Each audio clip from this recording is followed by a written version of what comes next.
So let's bring Cody Garbrandt in here. Cody is, of course, we saw him at the last UFC pay-per-view. He beat Dominic Cruz. Handedly, too. Hello, sir. What's going How you on, doing? Cody? Welcome to the show. Look at you. All suited up. You got a big day of press and stuff going on today? Yeah, definitely a big day. Yeah? Busy day. Yeah? All over New York and everything? Yeah, all over. We're going, just driving around, Lower East Side, all over Manhattan. Do you like doing press? Because I feel like learning to fight as well as you do would mean that you don't have to talk that much, right? You know, I guess it's part of the sport we have to do. Right. And just the obligations. I enjoy it. I enjoy going over and, sharing my story and doing all that stuff, especially after a big win like that. Yeah, that's probably makes the interviews better. Yeah. I don't think anybody was surprised that you won it. I think that they were surprised. I was surprised how tough he was that he kept getting up. You know, you knocked him down quite a few times. You were really dominated. I mean, it wasn't close. No, it wasn't. But he didn't get humiliated because he stayed in there through the whole fight. But it wasn't a particularly close fight. Yeah, he told me he was going to take me to school and show me who my dad was and all this. So the whole time I said, you better hope you're able to do that to me. You better hope that everything you say, you're able to go out there and perform because you're putting a lot of things that you're going to do to me out there. Right.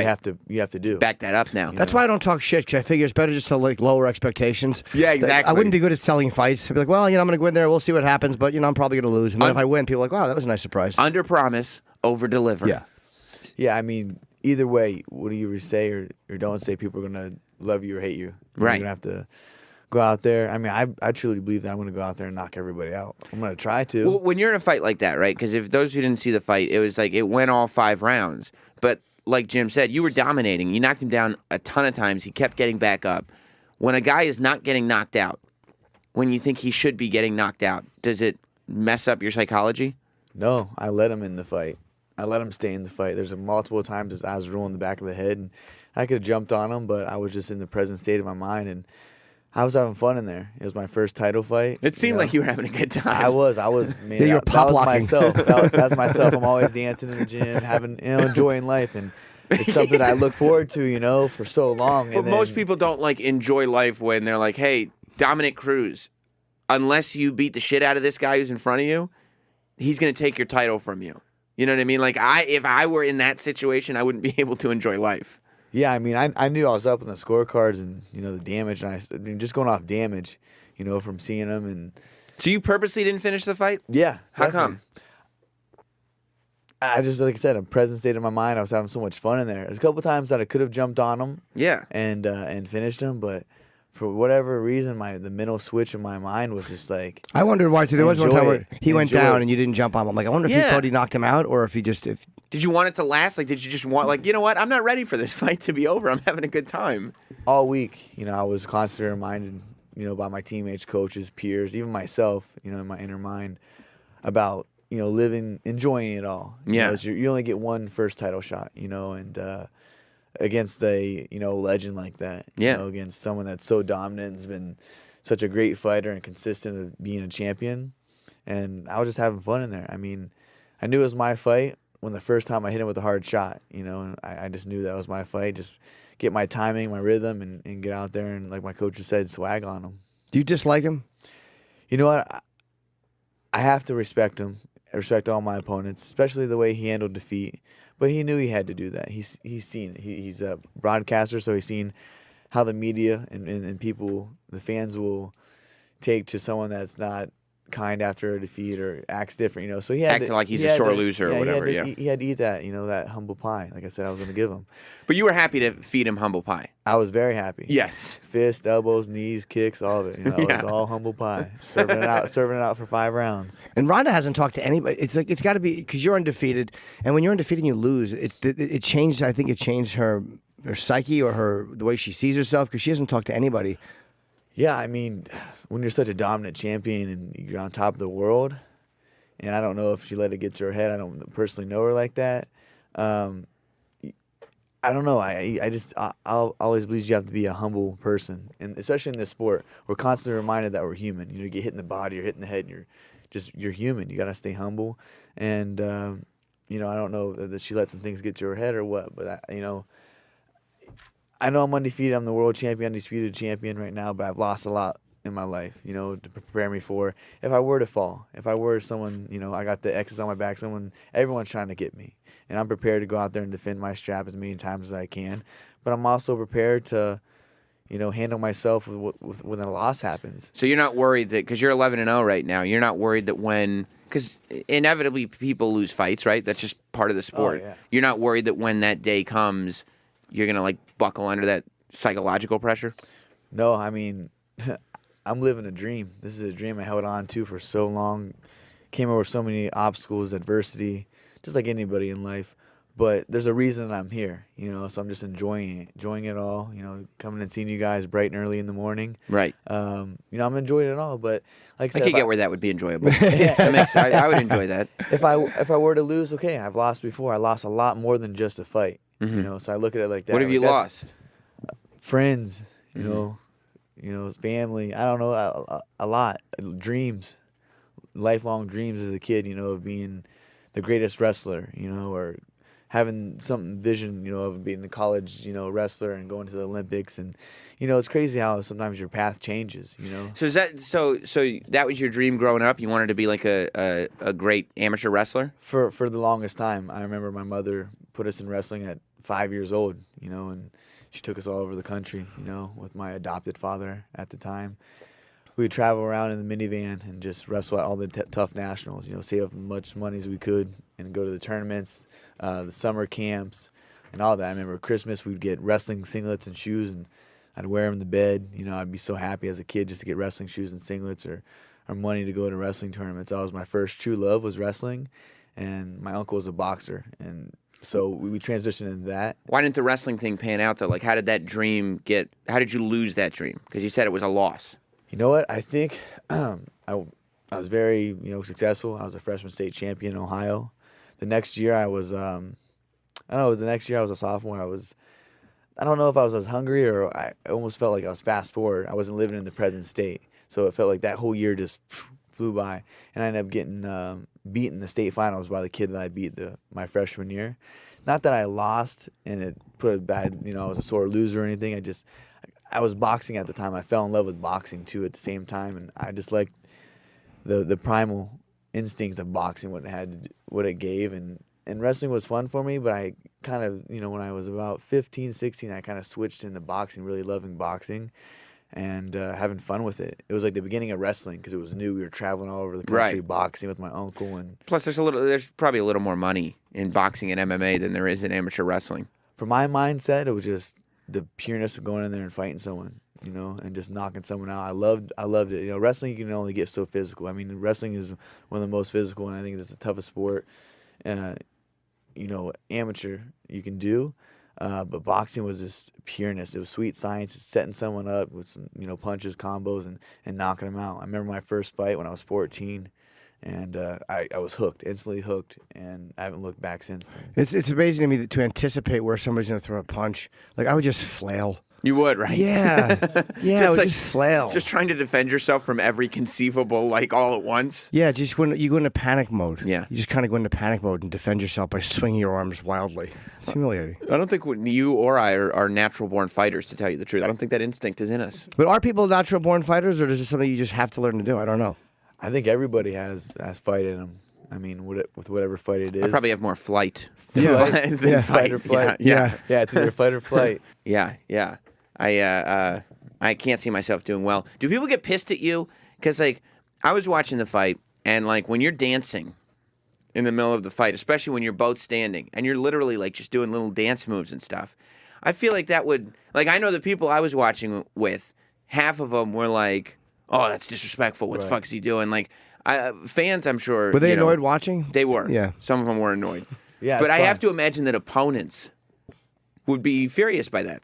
Tell you what, someone dances on me like that, they're gonna get smacked up. That ain't gonna happen. Right. Trust me, that would not happen. Some people respond well to being taunted and some don't. I never responded well to being taunted. You didn't? No.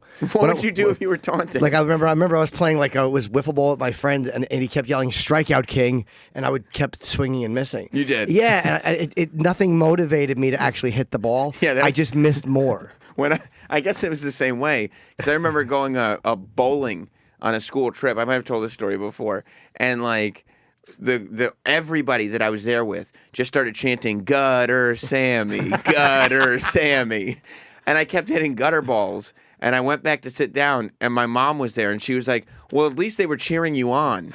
And I didn't have the heart to tell her that they were cheering on my failure. Oh, she had to know that too. That gutter Sammy meant we want to see you lose. Yeah, that's not good. That's great. How did you meet Maddox? That's his name? Yeah, Maddox. Yeah, Maddox because it was a Newton. really, really nice moment when you put the belt on him.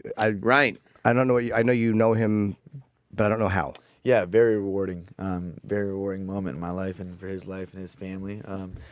He was just a kid in my hometown that was diagnosed with leukemia. And my brother, I was an amateur fighter, and he reached out to me and said, "Hey, this family's going through this. This kid just got diagnosed with leukemia. He said, maybe you should do, a proceed benefit of your next fights, ticket sales, shirt sales, and donate to his family." And I was like, "Oh, for sure. I had a sister that age. I would like someone if they're in the community trying to do something, kind of just wanted to let them know that you didn't have to fight alone, him and his family, try to get the community. We're a real small town, so kind of everybody knows everybody type of deal." And I just reached out to his father, Mick, on Facebook when he was in the hospital. I said, "I would really like to meet Maddox and, to show, do this fight for him, And they're like, "All right, once we get out of the hospital and he's healthy enough to, have visitors, we'll hit you up." And for a couple weeks, I messaged back and forth and just asked how he was doing. Really intrigued on and meeting him. And I was living in Cleveland, which is like about a 2-hour drive from my hometown. And finally, he was released from the hospital and able to see visitors. Drove down, met him, Maddox and his family, Stephanie and Mick, and that was it. I mean, just hearing the story and how everything happened. I mean, they're thinking that he had he was rushed to the hospital for some kind of medical thing that he thought was wrong. Mm-hmm. And it turned out being, next thing you know, try putting his chest first dose of chemo right then. Wow. I mean, a bursted appendix was what they thought it was. Yeah. So they rushed him there. They thought it was that. Just, surgery, be okay. And then their 360 lives change. And this little boy was sitting on the couch just staring at me. I had a lot of tattoos. I was 18 at the time. And he just had this look of, like no fear. Like I just knew that he was going to beat that. Like just meeting him the first time and just saw his warrior spirit. Like I just had the vibe that he was going to be fine. And for whatever reason, we met, and I mean, unfortunate circumstances like that. I was going through some toughest times of my life. I was trying to figure out life. Left college twice. Was in the bar fight and got stabbed, and so my life was kind of like I wasn't taking it for granted, and this kid's here fighting for his life. So it put my life in perspective, gave me redirection, refaith, and start living right, do the right things. How badly did you get stabbed? I got I think 12 staples in my leg. Wow. Yeah. It's a good thing they only got your leg, though. Yeah, it was good. He tried to get me in my chest, but that's how I knew he had the knife. And it was raining out, it was muddy, it was in the. What was the fight about?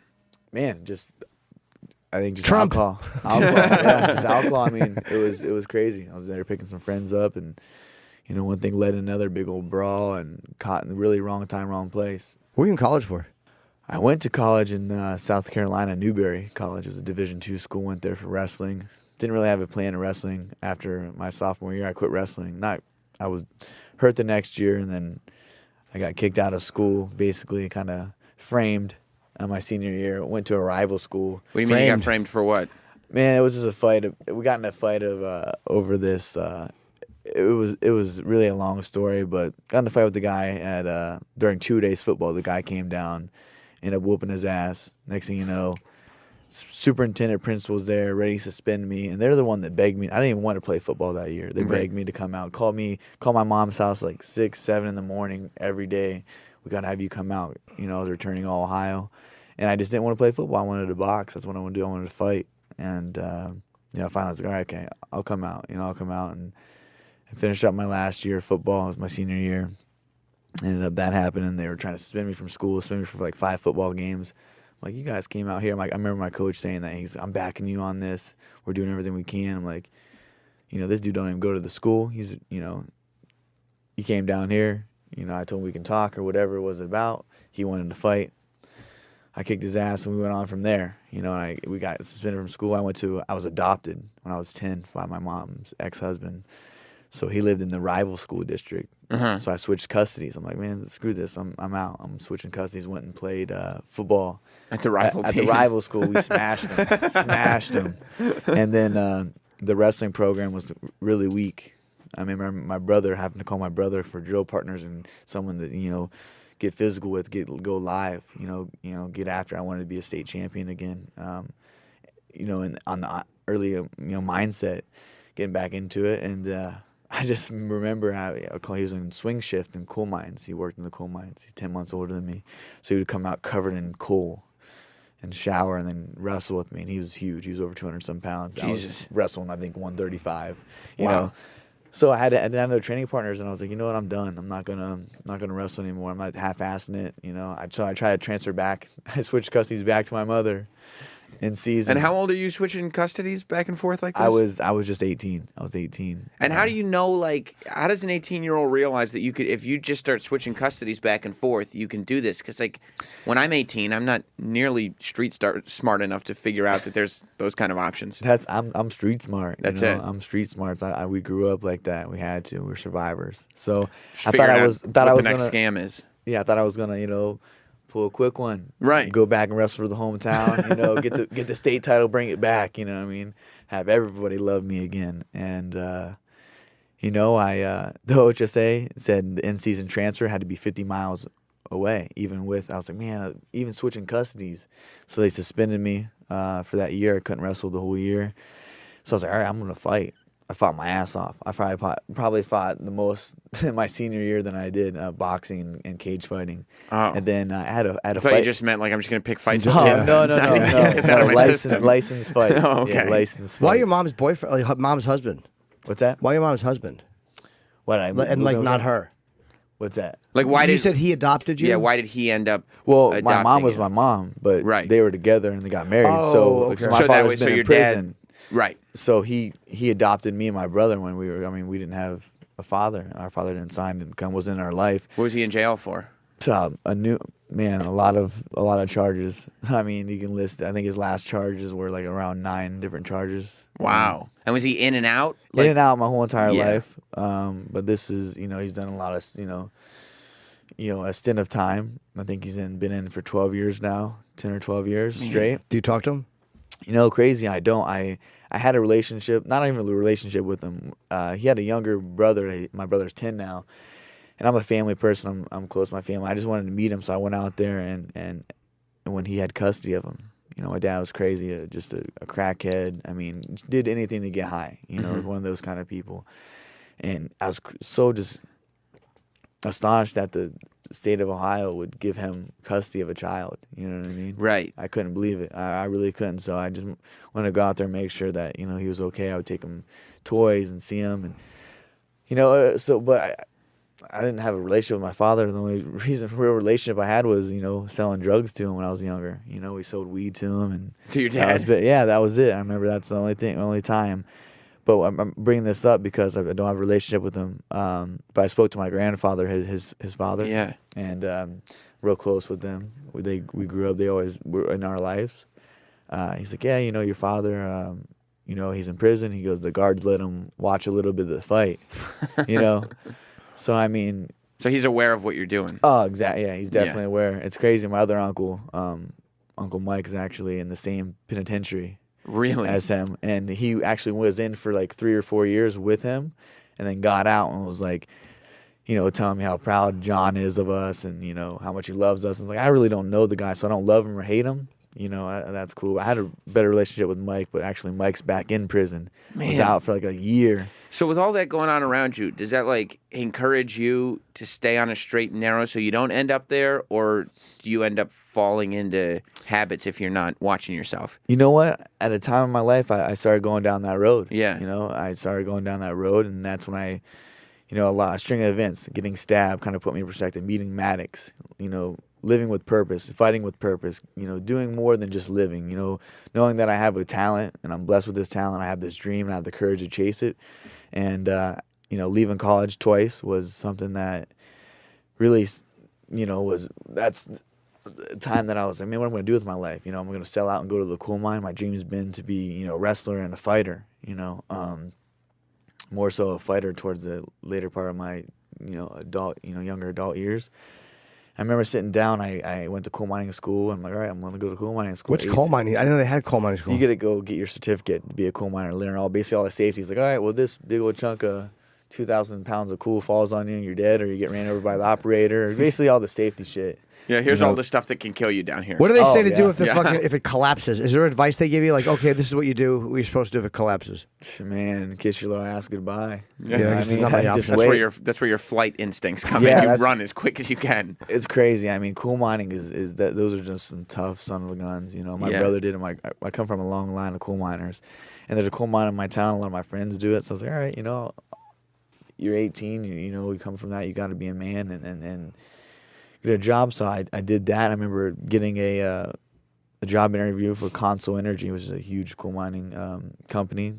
I remember getting it and going, about to go and do the interview. I remember sitting down with my mother, and I was like, Mom, I don't mind going and being a man and getting a job and doing that, but I know I can do this. I know I can make it in fighting. And I remember we're sitting down at our dinner table. We moved around a lot, but that was the table that we always had. My mom brought us together. She cooked meals and did homework there, and had a lot of the brown. No matter what, we moved a lot, but the brown table was always there. I remember sitting down with her at the dinner table and just, basically asking her, I was like, just please let me do this. Please let me do this. Give me till I'm 25, I'll make it.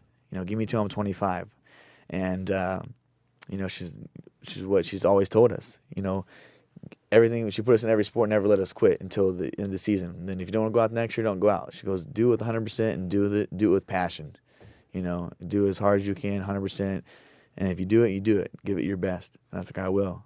And here I am, 25 years old, world champion. Did you fall into using drugs, or were you just selling them? No, I never really got heavily into using drugs. Just selling them, to make ends meet. Yeah. Don't get high on your own supply. Yeah. See, Jim is I learned that smart. I learned that from Jim's Elvira. street smart. Yes, Elvira and Frank Lopez. Scarface taught me that. That's right. That's right. Do you find that since you've gotten a little bit of fame and notoriety, have you found that women are at all attracted to you?